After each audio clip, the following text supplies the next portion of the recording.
Très chère Hélène, Monsieur le Président du Conseil national des barreaux, Mesdames et Messieurs les députés, Mesdames et Messieurs les présidents, Mesdames et Messieurs les bâtonniers, Mesdames et Messieurs les magistrats, Mesdames et Messieurs. C'est un grand plaisir, un grand honneur, et pourquoi vous le cacherais-je, une grande émotion pour moi de prendre la parole ici. J'ai le souvenir de ce beau métier. J'ai pour cette profession, et j'aurai toujours pour cette profession, une infinie tendresse.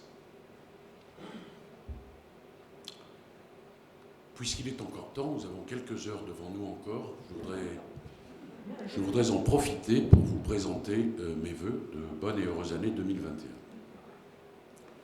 Que puis-je donc souhaiter à cette profession? Sérénité, bien sûr, et peut-être, hélas, rebond, parce que c'est une profession qui a connu un certain nombre de vraies difficultés. Vous l'avez, tu l'as, chère Hélène, évoqué dans ce discours. Je voudrais que vous ayez la certitude de pouvoir compter sur ma totale détermination, mon engagement total pour œuvrer en ce sens. C'est pourquoi d'abord, Madame la Présidente, je voudrais vous remercier chaleureusement pour cette invitation à la réunion de votre Assemblée générale qui me permet de vous présenter les projets que je souhaite voir aboutir en 2021. Et tout d'abord, permettez-moi de commencer par un constat positif, en ces temps qui le sont moins. La profession d'avocat attire, elle attire beaucoup. Elle séduit en effet toujours autant les étudiants. Cette année encore, ils ont été très nombreux à se présenter à l'examen des CRFPA et le seuil historique a été franchi avec 4039 admis. La France compte aujourd'hui plus de 70 000 avocats. C'est ce qui fait la force de cette profession. Et bien sûr, ce qui fait aussi la force de cette profession, c'est sa diversité. Diversité de ceux qui la composent, évidemment, dans leurs origines, dans leur profil.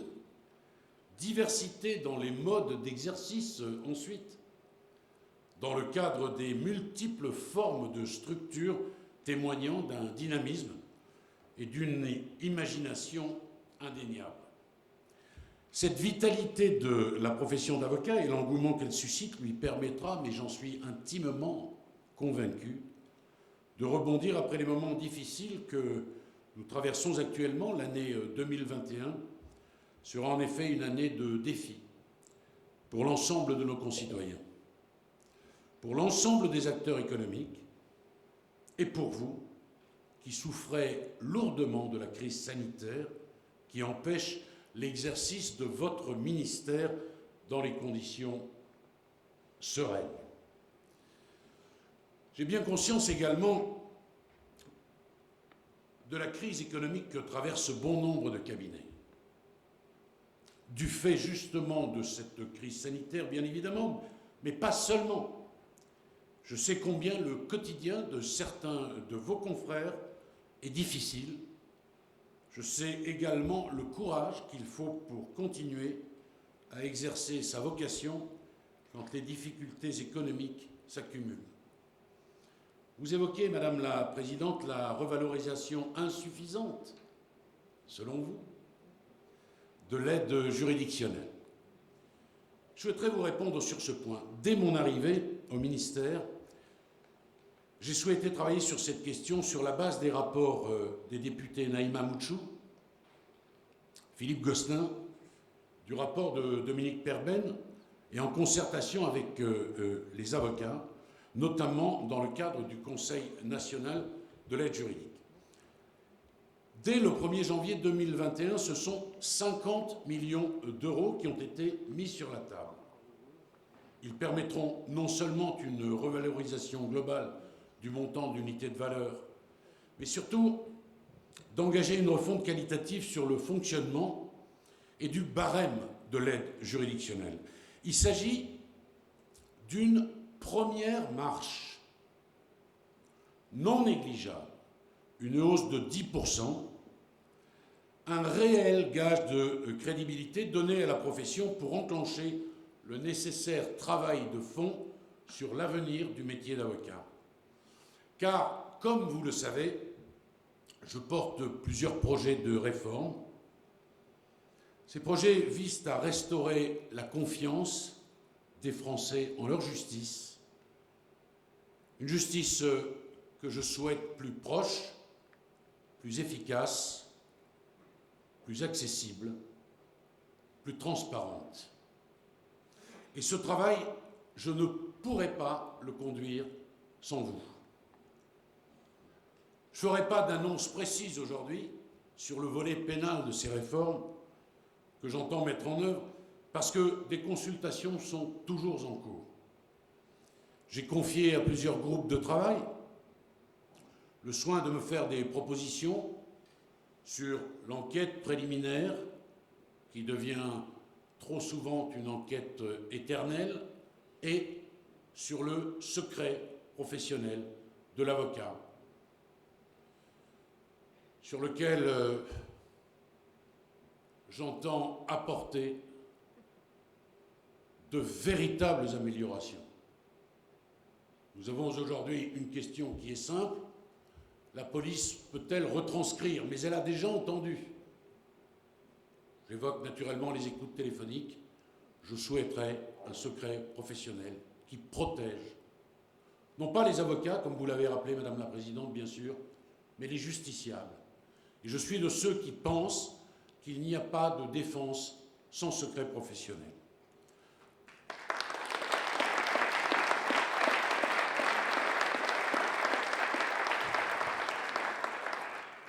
J'entends travailler encore et avec les parlementaires sur la cour d'assises. Je suis également très attentif aux nombreux rapports parlementaires sur ces sujets, c'est bien normal. Je ne veux pas court-circuiter ce travail aujourd'hui, certains d'entre vous y ont d'ailleurs été associés. Je sais que vos attentes sont immenses, je vous demande encore un peu de patience. Pour renforcer la confiance des citoyens dans la justice, il faut d'abord, je le crois, une réforme de la discipline de ces acteurs. Mais pas n'importe comment, vous avez raison, Madame la Présidente. La discipline et la déontologie sont devenues en effet depuis une dizaine d'années le cœur de très nombreux débats. Il me paraît ainsi nécessaire de remettre à plat les règles disciplinaires et déontologiques des professions du droit, de toutes les professions du droit. Ce sont des règles qui sont anciennes et dès lors qui ne sont plus toujours adaptées à notre société. Cette réforme, je tiens bien sûr à le souligner, ne tombe pas d'en haut, ne tombe pas du ciel. Ce sont les professions qui la demandent et qui, bien sûr, y contribuent activement. Elle se fait dans la concertation la plus grande. Je vous ai d'ailleurs fait part des axes d'orientation et cette réflexion concernant tous les acteurs de justice, avocats compris, ne se fera pas sans votre participation active.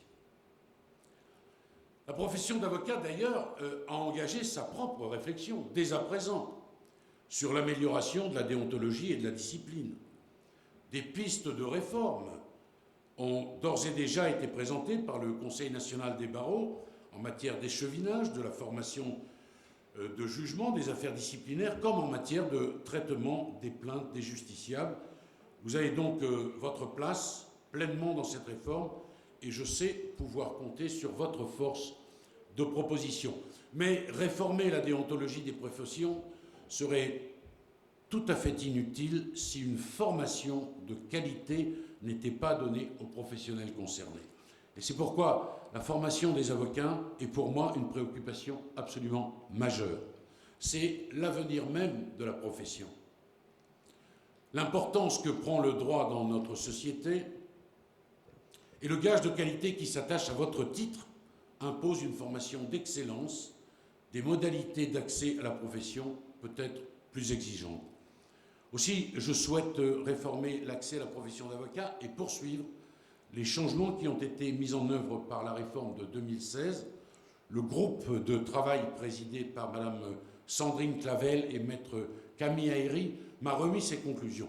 Plusieurs pistes sont envisagées pour réformer la formation initiale et la formation continue. Par exemple, l'exigence du master pour accéder à la profession d'avocat, proposition à laquelle je suis favorable.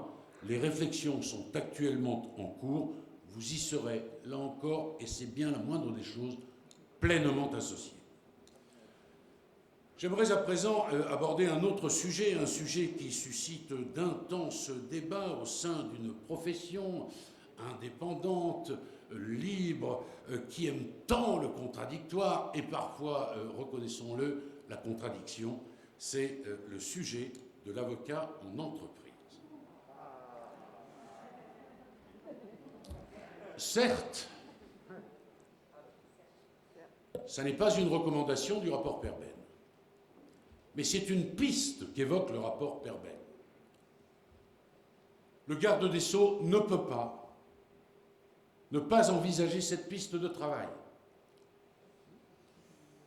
L'impossibilité pour l'avocat d'exercer au sein d'une entreprise, vous le savez, entrave l'activité économique de la France. Est-il normal Ah, vous aimez vraiment le contradictoire.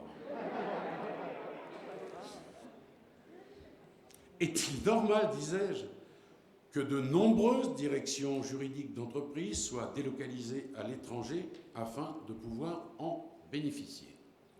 Première question, elle est posée.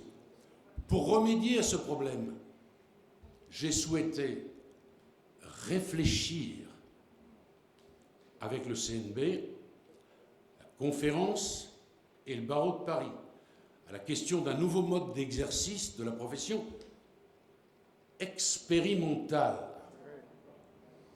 qui vous permettrait d'exercer votre métier non seulement en cabinet, mais également en entreprise. Le projet n'est pas nouveau. Vous en connaissez le principe. Il est depuis très longtemps sur le bureau de mes prédécesseurs. J'ai relancé, ça n'est pas hérétique, la réflexion sur ce sujet sans a priori, sans aucun entêtement, et vous y êtes pleinement associés.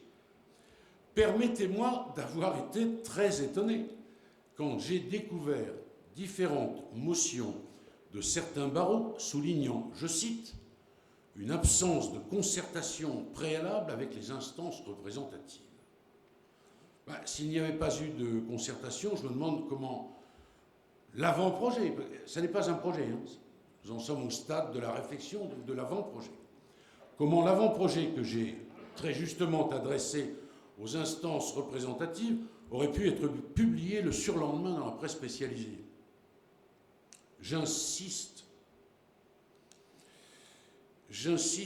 sur le fait que nous sommes dans une phase de réflexion. Je n'insiste pas sur les deux autres motions